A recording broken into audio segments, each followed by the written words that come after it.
Mega power star Ram Charan, Bollywood beauty Janhvi Kapoor జంటగా నటిస్తున్న Peddi cinema అంచనాలను ఆకాశాన్ని తాకిస్తోంది. దర్శకుడు బుచ్చిబాబు సన ఈ చిత్రంలో మరోసారి సంచలనం సృష్టించేందుకు సిద్ధమవుతున్నారు. రూరల్ మాస్ స్పోర్ట్స్ డ్రామాగా రూపొందుతున్న పెద్ది నుంచి రిలీజ్ అయిన ఫస్ట్ గ్లిమ్స్ అభిమానుల్లో జోష్ నింపింది. రంగస్థలం రేంజ్ విజువల్స్ తో ఆకట్టుకుంటున్న ఈ చిత్రం గ్లోబల్ స్థాయిలో రచ్చ చేయనుందని టాక్. తాజా అప్డేట్ ప్రకారం లండన్ లో కీలక షెడ్యూల్ ను మేకర్స్ ప్లాన్ చేస్తున్నారు. లోకల్ ప్లేయర్ తో పాటు ఇంటర్నేషనల్ టచ్ తో పెద్ది ప్రేక్షకులను మెస్పరైజ్ చేయనుంది. Buchibabu vision, Ram Charan dynamic performance, Janhvi Kapoor glamour కలిసి థియేటర్లలో హై వోల్టేజ్ థ్రిల్ అందించనున్నాయి. షూటింగ్ శరవేగంగా సాగుతుండగా ఈ సినిమా బాక్సాఫీస్ ను షేక్ చేయడం ఖాయమని ఫ్యాన్స్ ఉరకలు వేస్తున్నారు.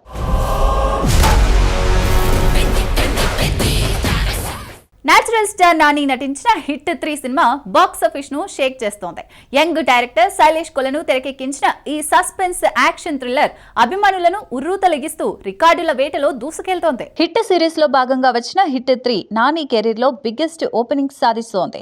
ముఖ్యంగా యుఎస్ మార్కెట్ లో నాని క్రేజ్ మరోసారి రుజువైంది. ప్రీమియర్ షోలతోనే $8 లక్షల వసూలను రాబట్టిన ఈ చిత్రం డే 1 తో కలిపి $1 మిలియన్ మార్కును సునాయాసంగా అధిగమించనుంది. మిక్కీ జే మేయర్ సంగీతం సినిమా బిగ్ ప్లస్ గా నిలిచింది. Wall poster cinema, unanimous production బ్యానర్లపై నిర్మితమైన హిట్ 3 నాని రేంజ్ ను గ్లోబల్ స్థాయికి తీసుకెళ్తోంది. హిట్ సిరీస్ లో మరో బ్లాక్ బస్టర్ గా నిలవనున్న ఈ మూవీ బాక్సాఫీస్ వద్ద నాని స్టామినాను చాటుతోంది. మరిన్ని వసూళ్ల అప్డేట్స్ కోసం ఫ్యాన్స్ ఆసక్తిగా ఎదురు చూస్తున్నారు.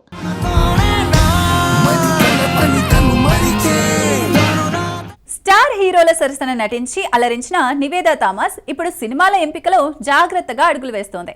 35 చిన్న కథ కాదు సినిమాతో అద్భుత నటనతో మెప్పించిన ఈ కేరళ కుట్టి కొత్త ప్రాజెక్టుల కోసం ఎదురు చూస్తోంది. ఆ విశేషాలు ఇప్పుడు చూద్దాం. పవన్ కళ్యాణ్, జూనియర్ ఎన్టీఆర్, నాని లాంటి స్టార్ హీరోలతో నటించి తెలుగు ప్రేక్షకుల హృదయాల్లో చోటు సంపాదించిన నివేదా థామస్ షాకిని ఢాకిని తర్వాత సినిమాల ఎంపికలో ఎంతో శ్రద్ధ తీసుకుంటోంది. 35 చిన్న కథ కాదులో ఇద్దరు పిల్లల తల్లిగా డీ గ్లామర్ లుక్ లో అదరగొట్టింది. అయితే ఈ సినిమా విడుదలై 8 నెలలు గడిచినా నివేదా కొత్త ప్రాజెక్టులను ప్రకటించలేదు. ఇటీవల విజయ్ సేతుపతితో పూరి జగన్నాథ్ సినిమాలో నివేదా నటిస్తుందనే వార్తలు వచ్చినా పూరి టీం వాటిని ఖండించింది. ప్రస్తుతం నివేదా చేతిలో ఒక్క సినిమా కూడా లేదని సమాచారం. 35 సినిమా కోసం బరువు పెరిగిన నివేదా ఇప్పుడు ఫిట్నెస్ పై దృష్టి పెట్టి బరువు తగ్గుతోందని, అందుకే కొత్త సినిమాలు తీసుకోవడం లేదని ఇండస్ట్రీ వర్గాలు చెప్తున్నాయి. మరి ఈ అందాల తార త్వరలో ఏ సినిమాతో అభిమానులను అలరిస్తుందో చూడాలి.